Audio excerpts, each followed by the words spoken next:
Hello, a very warm welcome to this video. So this video is going to be about challenges of writing whilst battling mental health.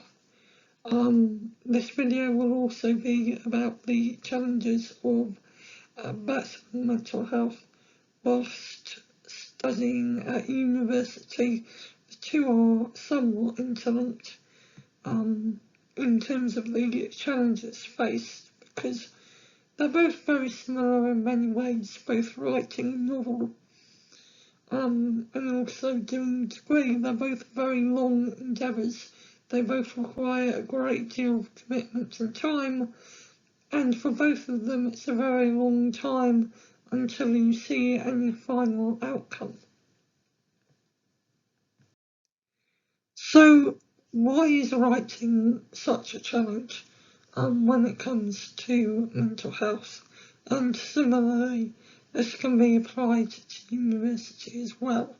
And the kind of mental health I'll be talking about for this slide will be depression, because that's the side of mental health I have the greatest experience in terms of it being most prevalent.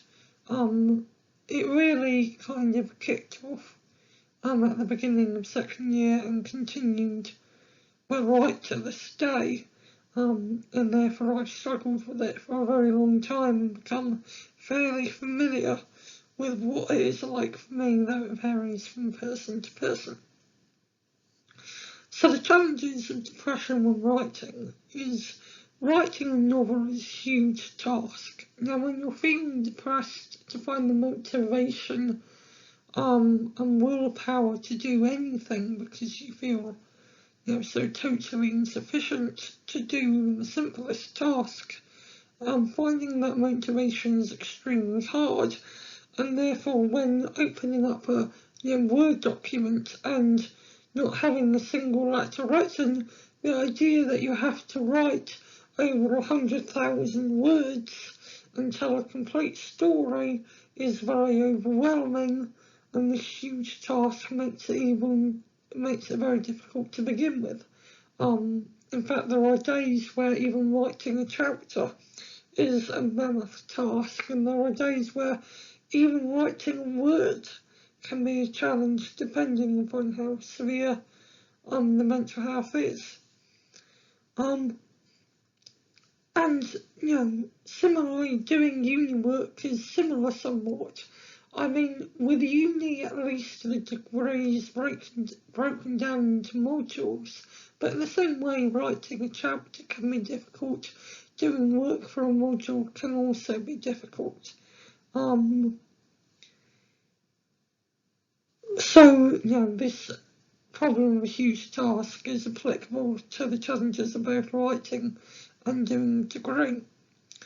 But the thing specifically with writing is a very error-prone task, both in the kind of analytical kind of sense, in that grammatically you're going to make mistakes, you're going to have plot points going wrong, but also in the sense that often if you write something, it won't quite get across first time what you want it to get across. And also there's loads of drafts you have to make, redrafts, you have to do lots of kind of editing what you write, and sometimes writing something that seems good and then finding the next day, oh, it actually isn't too good or doesn't fit in very well with the story, and so making a completely clean slate and then starting over, although it is always advisable to save over work in case you want to come back to it. And the fact that it's so error-prone means there's a lot of dissatisfaction involved in writing, and therefore writing is not a particularly uplifting thing to do because it's so prone with errors.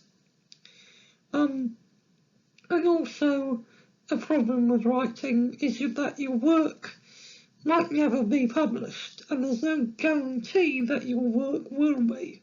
So it's very possible that virtually no one will ever see your work, And when writing is all about communicating kind of the human experience of the world and of everyday life, or kind of communicating new ideas and new things that humans can conceive, when doing this, and there being no guarantee of it ever reaching the wider world and of any of the ideas being communicated, that's really quite difficult, because if it's never published, it kind of makes it feel like, what's the point? You know, you write all this, you put so much investment into it, but no one ever sees it, no one ever reads it, no one ever really hears the ideas or the experience which you're trying to share. And that can be really difficult, that reality. So these are some reasons why writing is a huge challenge, and depression makes it worse because it zaps motivation and confidence. And also it puts you in a state where being hopeful is extremely hard, even if you're a hopeful person. I mean, I'm naturally a very hopeful person. Before really experiencing depression, I would describe myself as an incredibly happy person. With depression, I still have a natural tendency to happiness and being hopeful, but there are some days where that's impossible. And the worst thing with mental health is, although you can identify some of the causes, you can't ever really explain on a specific day why you're feeling the way you are. And that makes it harder, because it makes it feel like you should be able to do something, and the fact that you can't is just related to somehow being weak, or, you know, being insufficient, or being a failure even. And so, you know, depression makes you very self-punishing, and when writing is, you know, something that is such a critical endeavour, and you have to be so self-critical with it, that is a huge challenge.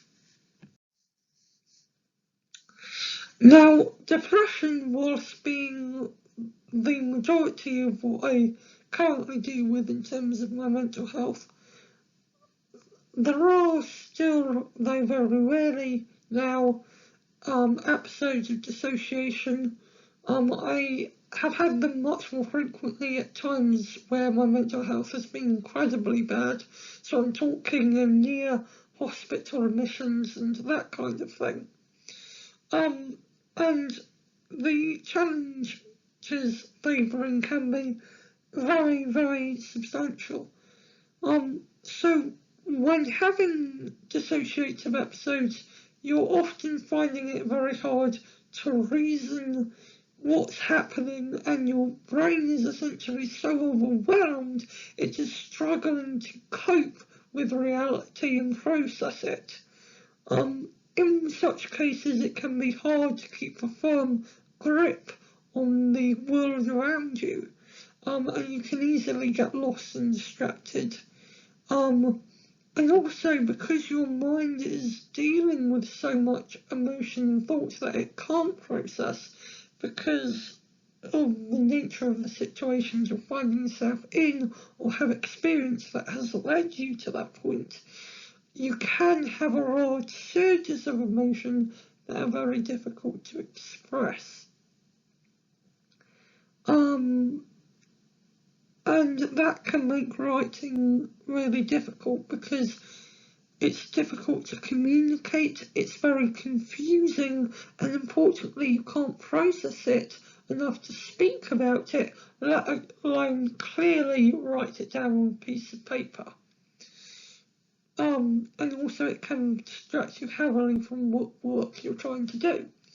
And this is a massive problem both when doing a degree and also when writing a novel, because again, this difficulty of communication and this difficulty of staying focused, it has a massive impact on both.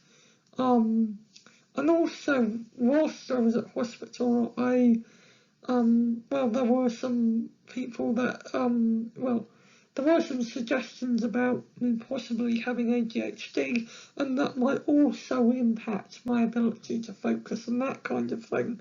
Although I think my ability to focus is much more related to dissociative episodes and that kind of thing, because that's when I have the greatest difficulty in focusing on work. So, there are a large series of mental health problems which can affect writing, and in very similar ways can affect completing a degree. However, one thing that is nice with a degree is there is an end. Whether that end is successful, unsuccessful, really happy, really tragic, there is an end. Whereas with writing, a book is never a complete work. Even when you sent it off to publishers, even when you got a publishing contract, even when it's being edited by publishers, and everything is kind of happening, your work is never complete. It's never really where you want it to be. You get to a point where you're happy enough to send it off and you feel like, yeah, I've done a good job and I'm satisfied. But despite being satisfied, what you wrote is never the complete work. There is always more you would like to have done with it, or things you would have liked to change or amend, and that is the nature of writing a novel. No novel is ever as good as the writer can write it. And that's a general problem with writing. That isn't really the same with a degree, although a degree can be such a long process, it can often feel like this. I feel the thing of something feeling like it's ever complete is more of a problem when you're doing a thing like a PhD, where you are writing such a massive document and it takes so much research that you are essentially writing a novel, albeit a very factual novel instead of a fictional or fantastical novel.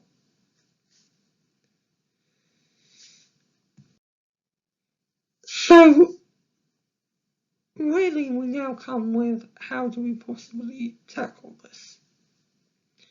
Well, there are kind of strategies I found that have helped, and I really hope will help all those out there with a kind of who are battling mental health, and trying to do a degree or write a book. And these things are being unable to work for a long period of time is something that will vary day to day. There are some days where you will be able to do a lot more work. And so what needs to be done is really you have to plan, assuming that the next day won't go terribly, if you have a day where you can work. Don't plan the week assuming all days in the week you will be able to be productive, because almost certainly there are days you won't. Or it will be such a struggle you will get far less done than you would on a better day. Therefore, plan into your week days where you will probably find it harder to work, if you know what days there might be. And if not, then, well, even if you do, it's a good idea to, on days where you can work, do more work than you need to, be overproductive on those days, do as much as you can, and that just gives yourself some leeway on other days. Because mental health is a warfare. you will be fighting, and there are days where the warfare will be so intense you won't be able to really focus on anything else, and just getting through the day will be a challenge enough. So work assuming that you have far less time than you actually have. If you have a week ahead, plan your work such that you can do all the work you need to within 2 to 3 days. And that involves being super organised on days where you can push through mental health, because those days happen to be better days. So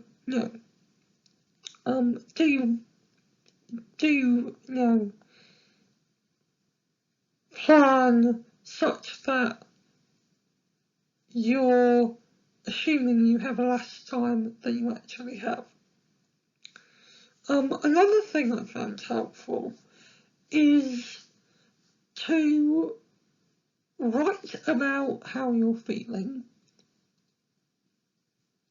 or integrate how you're feeling into your academic work if possible. When it comes to writing how you're feeling, that can be possibly quite easy depending on what you're writing. If you're writing a scene where that's quite hard, maybe choose a different scene where you can express more of how you're feeling, and what that will do is provide an outlet which will help you kind of ride the wave and get through this challenging kind of time, and therefore it would be very therapeutic and helpful. But also, because it would be so raw and genuine, it will really make that piece of work stand out. So do kind of write about how you're feeling if possible. However, if you're doing academic work, you're probably, depending on what you're writing, but you're probably going to find that the academic work doesn't really suit talking about how you're feeling. In which case, I found 2 things really helpful.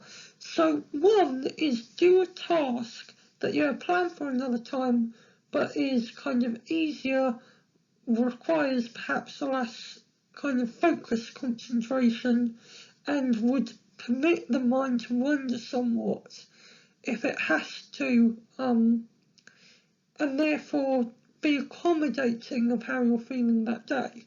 So do a task which is easier or simpler, or something that you are more familiar with, so you find easier to do, even if the task inherently is not an easier task.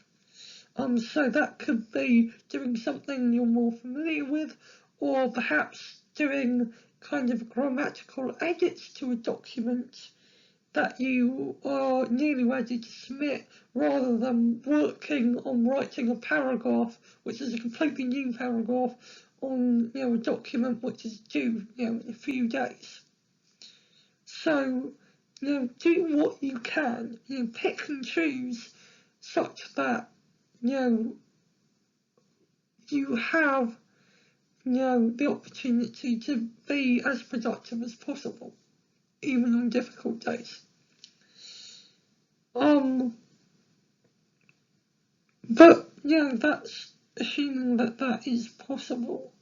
I have had times with my academic work where none of my academic work seems particularly easy, and that's also at a time where I'm more stressed and therefore more prone to mental health.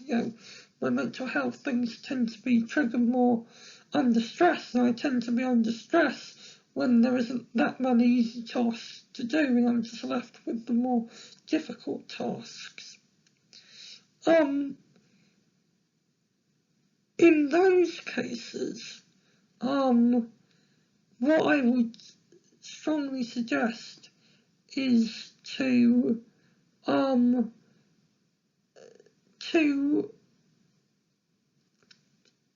do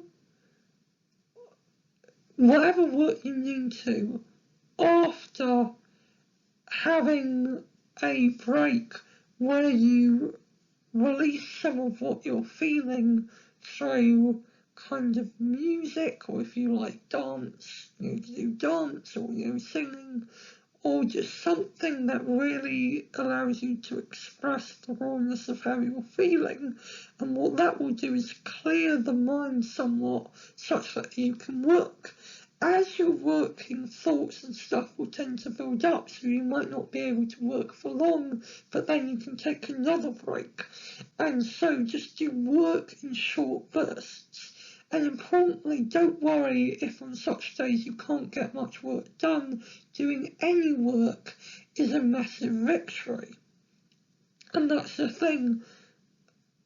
Mental health isn't something you can have complete victory over, but you can have small victories, and each of those small victories are very much worth celebrating.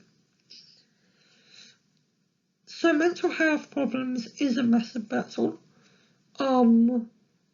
It most certainly contributed to me feeling like dropping out of university many times, and made writing a book a real difficult challenge, but importantly, they can be overcome.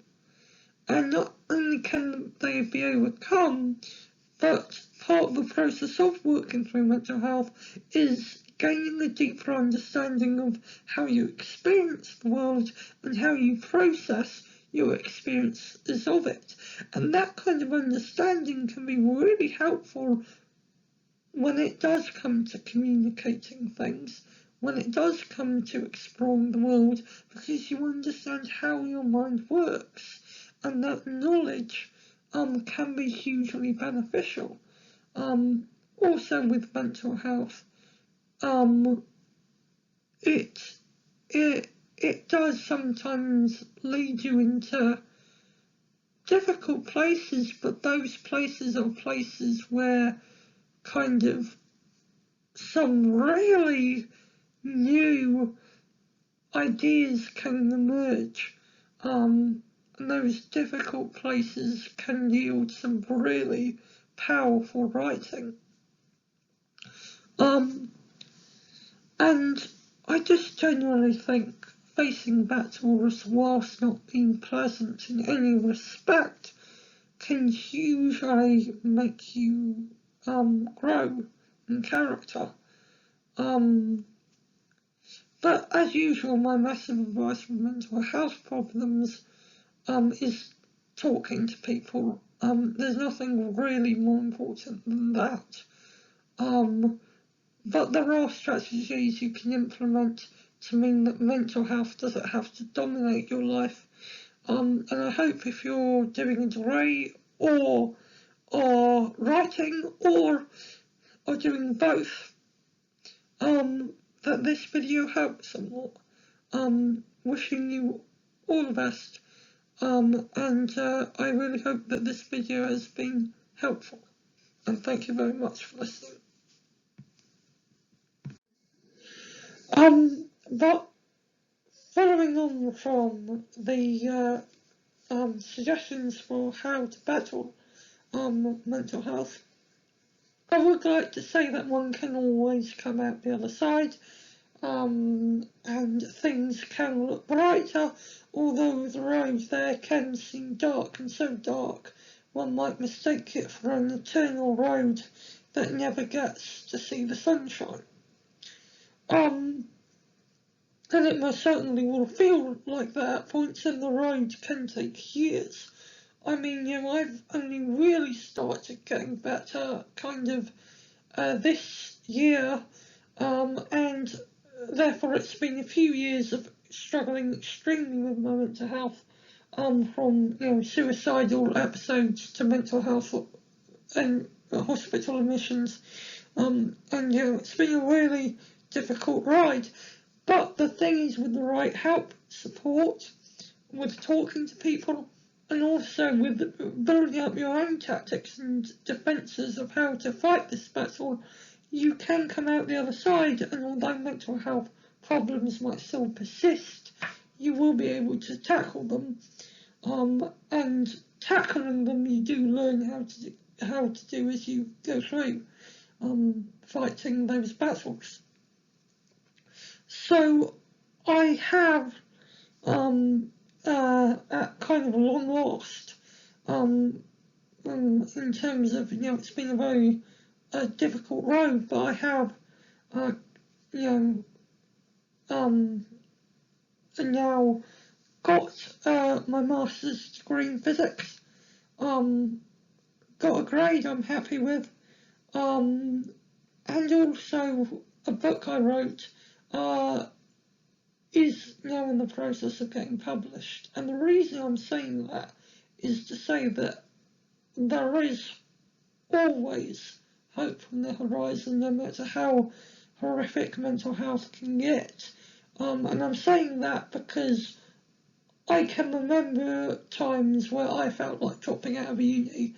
I can remember times where the only thing I wanted to do was die. I can remember plenty of times where I felt like completely giving up on my novel and thinking no one would ever read it or see the light of day of any of the work I have written. I know what it's like to be in those places. And I would just like to say that there is always hope in the end, although it can be a unbearably painful road to get there. But the blessing or curse of time is time that always moves on, and therefore the future is always ahead. No matter how much mental health might make you feel like you're stuck in the present or in the past, the future is always ahead, and one never knows what surprises are around the corner. So I hope this video has been helpful, but I just thought I best amend the fact that there is hope right at the end of this video, and thank you very much for watching.